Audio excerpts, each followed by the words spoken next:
Welcome back to Sandwell, where we are talking all things mechanical, and today we are talking about air filters, okay? And so I'm in my kitchen, which happens to be, unfortunately, the dirtiest room in the house, for a few different reasons. One, kitchens are generally your highest traffic areas, okay? That's really the heart of the home. But for me, this is my dirtiest room because we've got these big old logs here. We've got some masonry stuff over here.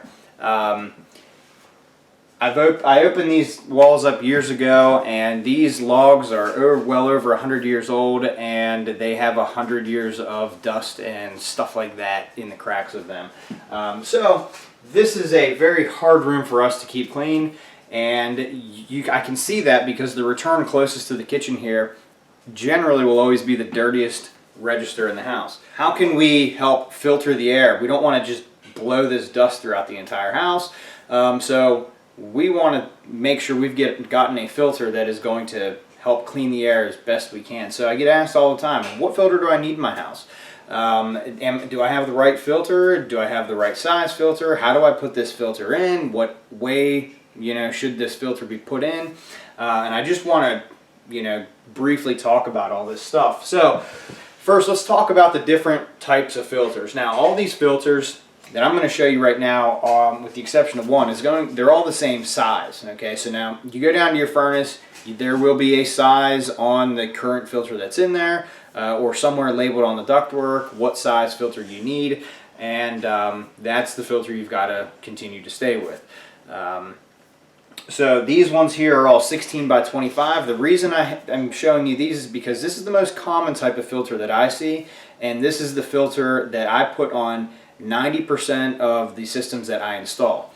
The reason is because it's large and it is common. You can get these things at Lowe's, you can get them at Home Depot, you can get them on, you can get them at Walmart. Hop on Amazon, you can find a plethora of these things available.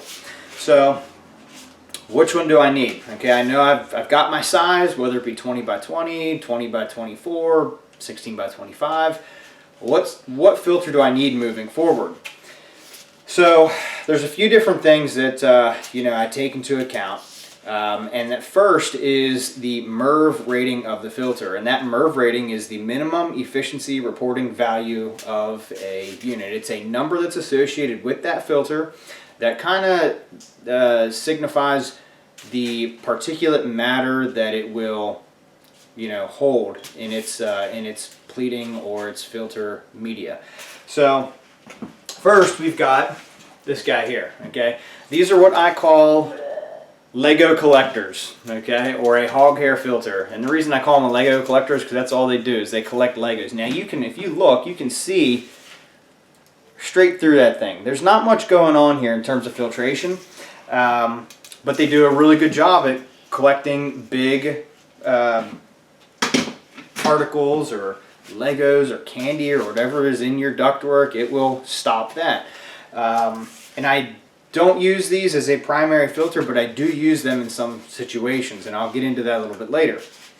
Moving forward, we've got this guy here. Okay, this is a basic run-of-the-mill type of filter. This is actually a MERV 2.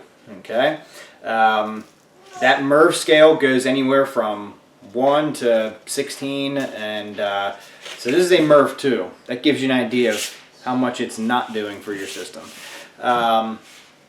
So we know this by looking down at the bottom here, and you can see there is a few numbers across the bottom here, and it says clearly MERV 2 right there. Boom. And these filters here, you're going to buy these in a pack of 2, 10, whatever, and they are very, very cheap. You can probably go to Lowe's and get a pack of these, a pack of 5 of them for 10 bucks maybe. I don't even know if they're that much, to be honest with you. I wouldn't pay any more than that for them. These might last 6 months, but they're not going to filter your house very well. Again, these are going to be collecting some of the bigger things. Moving on.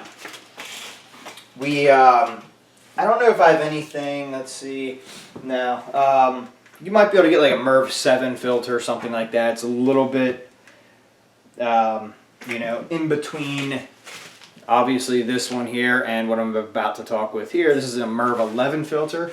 These are actually the most common filters that I see in systems because one, they are cheap, and two, they get the job done. I mean, they do filter the air a little bit.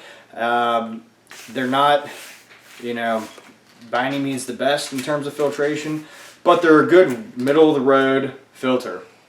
Again, we can look across the bottom here and we can see that this is a MERV 11 filter. Okay, and as we're looking across the bottom here, we see it's a MERV 11, and we come across and we've got a couple other numbers here. We're going to talk about these here in a little bit, but if you just take a look at those numbers, there's a on the top we've got some flow rates, and then below that we've got some pressure, I guess, drop ratings associated with this filter. Now, this is another filter we've got here. This is a MERV 13 filter. A little bit better in terms of its overall efficiency. Now, I get asked too, I was told that I shouldn't run one of those high efficiency filters in my system because it's going to cause me issues. And is that true? Yes and no. It very well could. Does running one of these MERV 13 filters as opposed to a MERV 10 or 11 filter, will it cause you issues? It might, but that's not necessarily the case. Now, there are some filters that are a MERV 13 or higher that do have a higher pressure drop associated with them, but it is true that you can get these filters too that they don't give you a huge pressure drop and will all the while help filter your air. So the reason for that is if you look at this, okay, we've got all these pleats of filter in here. If we were to take this filter, rip it apart, take that pleating and stretch it out, we may have 15 feet of pleat material in this filter. This is that MERV 11. We do the same thing to this guy. We tear it apart as much as we hate to because this is a $20 filter. We tear it apart and we rip that accordion open. You may have 30 feet in this one. Okay. The more surface area that I have for dirt to collect, okay, generally will, one, allow that filter to run longer, and two, will give you a lower pressure drop. Okay. I'm just going to take a look here quick at both of these filters, the MERV 11 and the MERV 13. We're going to compare the pressure drops associated with these filters. So, let's see here. We've got the MERV 11 and the MERV 13. Okay, we go across here and let's take a look. At 410 CFM, we have a pressure drop of 0.09, whereas down here on the MERV 13, we've got at 410 CFM a pressure drop of 0.08. So we've actually got a little less pressure drop with the MERV 13 filter over the MERV 11 filter. And that kind of extrapolates the further you get across, the more air you're blowing across these things. You're going to see that this MERV 13 is doing a little bit better of a job at reducing that pressure drop. So, what do all them numbers mean? It's important that with your system, okay, you know what your air volume is moving through the system. So if you've got, I'm just going to talk generally here, if we've got a 2-ton system, a 2-ton air conditioner, you may see anywhere from 700 to 850 CFM depending on what manufacturer you have and how the ductwork was set up. So if we've got a 2-ton unit and we want to see if these filters work, we're going to go over here to this 820 column. Okay, we're going to see we've got a 0.21 pressure drop, we've got a 0.19 pressure drop with the MERV 13. So what pressure drop do we want? Okay, I'm going to tell you 9 times out of 10, unless I know what the home is requiring, I'm designing my ductwork for a 0.25 pressure drop. Okay, somewhere between 0.2, 0.25 is the pressure drop that I want for my filter. Anything above and beyond that, I need to know in the design process. Okay, so if I know that Mrs. Jones wants to run a HEPA filter in her house, I need to know that up front so I can design both the blower, the equipment, and the ductwork for that.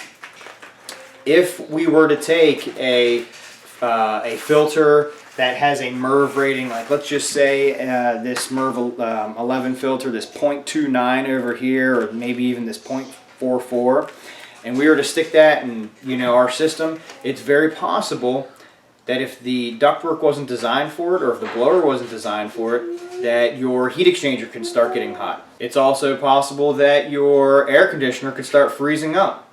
So these are all things we want to avoid, and we want to, one, make sure that our system can withstand one of these filters here, or if we're stuck, using this guy here. Okay, now let's take a look at same 820. Look at that, 0.09 is what the for on a 2-ton system. Okay, so now let's look a little bit deeper into this.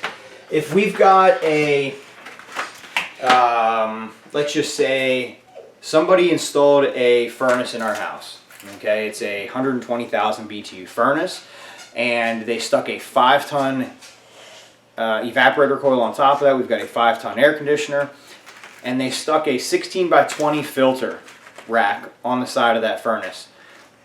We go down to the store, we get a 15 or a 16 by 20, we jam it in there, and we see that this filter is actually starting to bubble out, and it's being sucked into the system.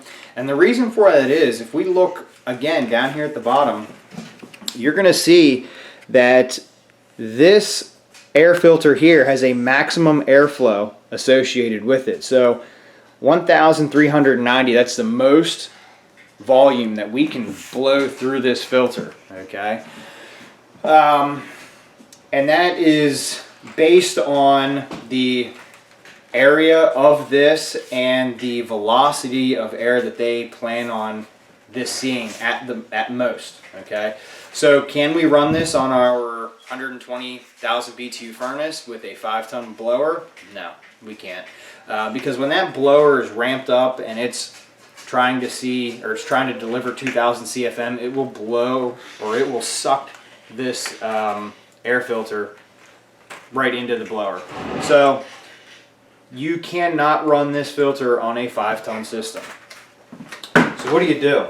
Okay, first you call up your installer and you say, hey, this isn't going to work. You need to install something different in a different filter rack inside of this unit.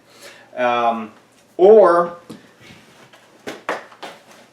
we have to get a larger filter. Okay, so we look at this one here. This is 5 inches thick. Okay, generally with these, you are able to get higher velocities through these, all while maintaining that 16 by 25 footprint, because we've got more pleating in here. These things are actually, they've got a little more webbing, and since those pleats are on more of a vertical or a perpendicular to the airflow, they will withstand higher velocities than one of these garbage throwaway filters. So that's something to consider. Now, what happens if we want to stick one of these air filters in our system? Well, let's take a look at the unit itself. Your heating and air conditioning equipment is going to have one of 2 different types of blower motors in it. It's either going to have a PSC, an old school PSC blower motor, where when it turns on, boom, it's giving you 100% of its volume. Or you will have a newer ECM blower motor, which will slowly ramp up, and it will give airflow based on the demand of the system.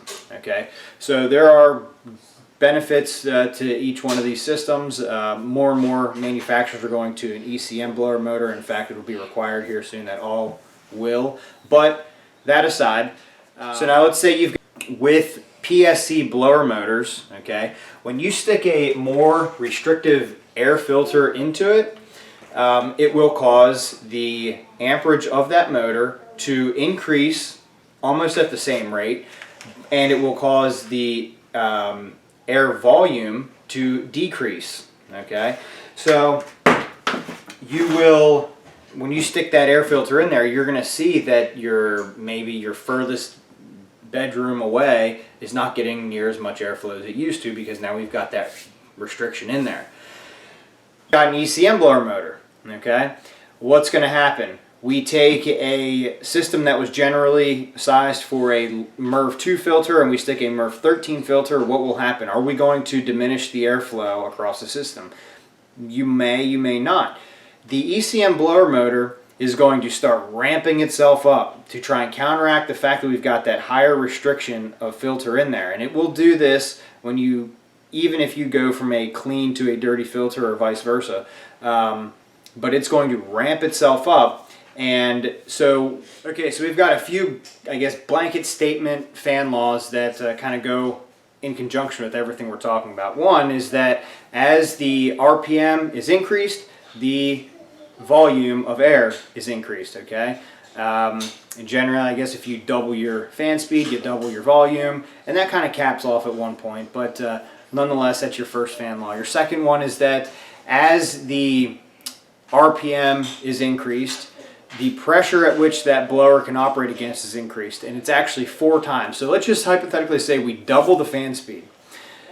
The pressure at which that blower can operate against is actually 4 times greater. So our third law has to do with the electric side of it, where as the RPM is increased, the amperage or the horsepower requirement, is increased. Okay, so here's an example. Let's say we double the fan speed. The amperage at which it is running is actually 8 times what the original amperage was. So that's it's actually the I guess the cube of its original amperage.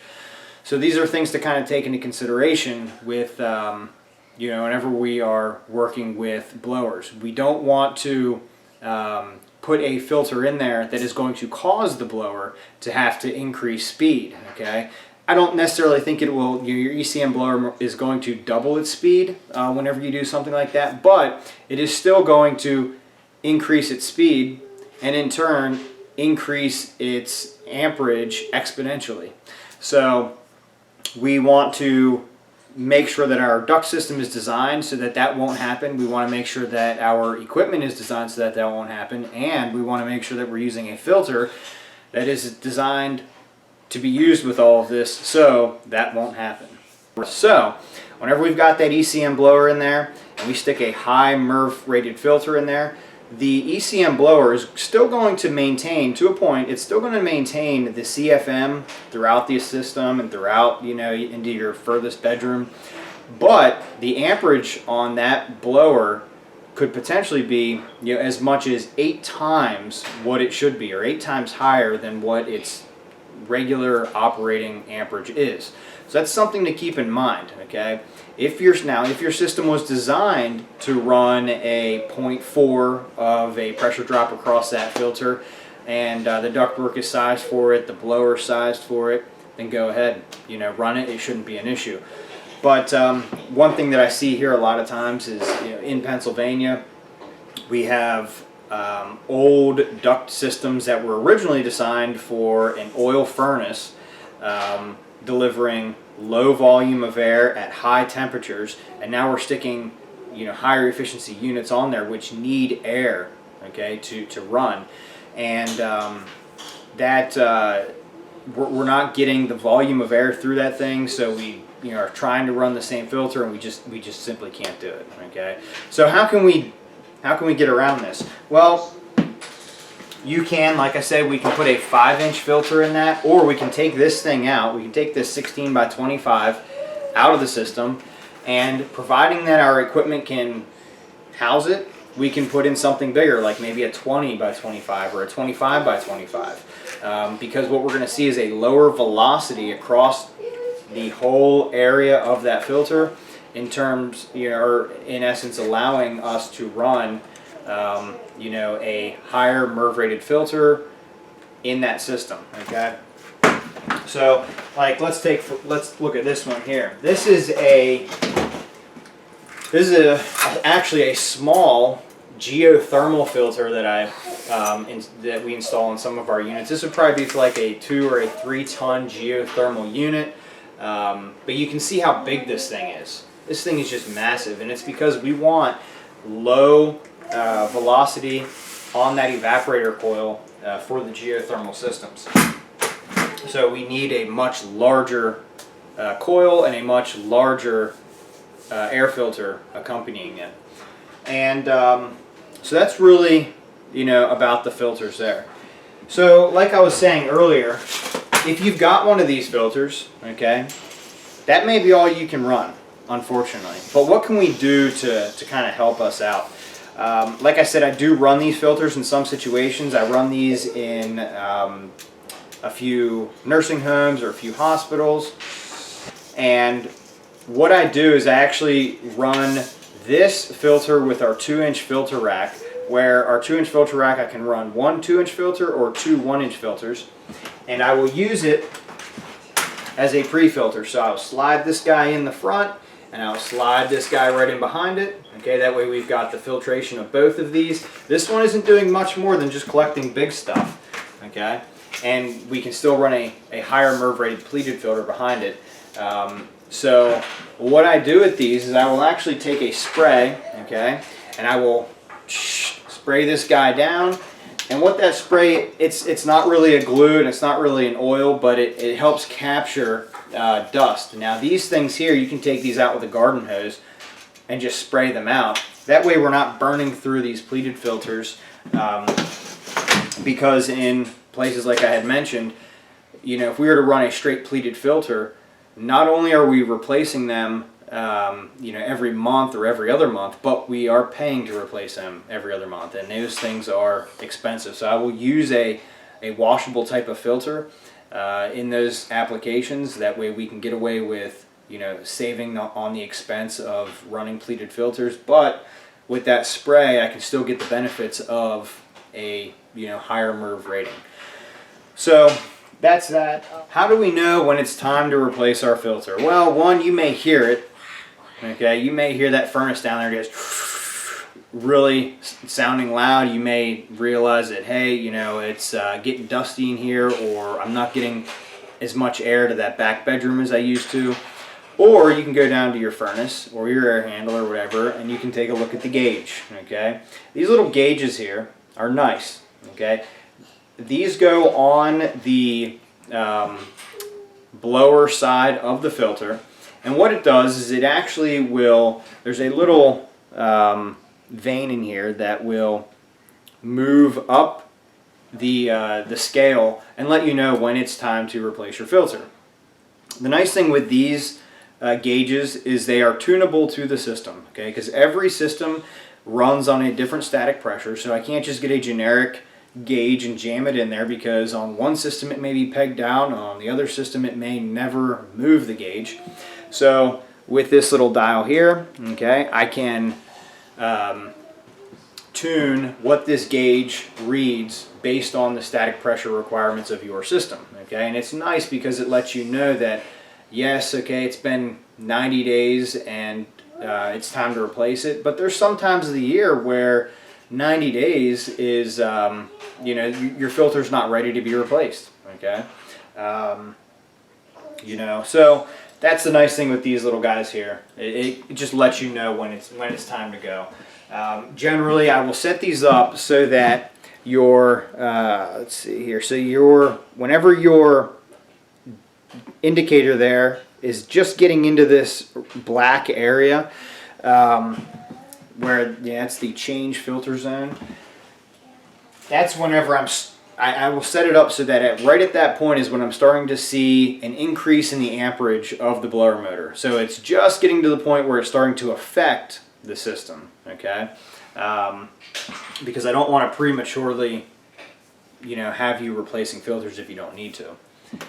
So we set these up and we do all this testing and all these pressure readings with another field piece tool. Okay, so this is a manometer, and this is another tool that I've had forever, and I just love this one because it has several functions that help service technicians, such as pressure switch readings. You can do transducers off these things. You can test all that stuff. But I will use this, okay, with these static pressure tips. Now, I've seen guys that will take these static pressure tips, they'll just jam them into the ductwork haphazardly and start reading some pressures. And it's very important that you set these things up correctly. Now, again, I don't want to get too deep into this because this is more of a technical side of it, but I'm using these to design your system, but I'm also using these to see if if we can run a higher MERV rated filter in your system without causing you issues. Okay, this is how I know. Using this stuff, this is how I can tell that yes, your blower, you can go ahead and run a MERV 13 filter in there. It won't cause you any issues. I'm not just saying, yeah, I think it looks good, go ahead and run that filter, and because I don't want the call saying, hey, I'm having issues and you told me it was all right. With this stuff, there's no guessing. Something else you may want to take into consideration is with the filters themselves, there are some filters that will advertise for, if we look over here, that they will take out odors and pet dander and cigarette smoke, things like that. So if you are having one of those issues, take a look at one of these filters. Now, like I said, okay, let's say we've got a house that we're smoking in, or we've got a house where we've got a couple cats and ferrets and things like that running around, and we want to get a filter that takes care of that. Again, we need to make sure that our system can work against that filter. So have somebody out, have them do a pressure test across the system to see what it's designed for, and make sure that we can go ahead and try to rectify all these situations here. So that's that. So I think that pretty much sums it up. Okay. All in all, if you want to err on the side of caution, get one of those cheap MERV 2 filters and replace it every month. Okay. If you are like me and you forget to replace your filter on a regular basis, go ahead and have one of these 5-inch filters installed, because I replace these things once a year. Okay, that's the nice benefit to those, is I can still get, that's a MERV 11 filter, I'm still getting the best of both worlds there. I'm getting the ability to filter the air, but I'm not having to do it every month. Okay, so I can do that once a year and everything's good. But if you have any questions, feel free to give me a call. Otherwise, take care, and I will see you on the next video.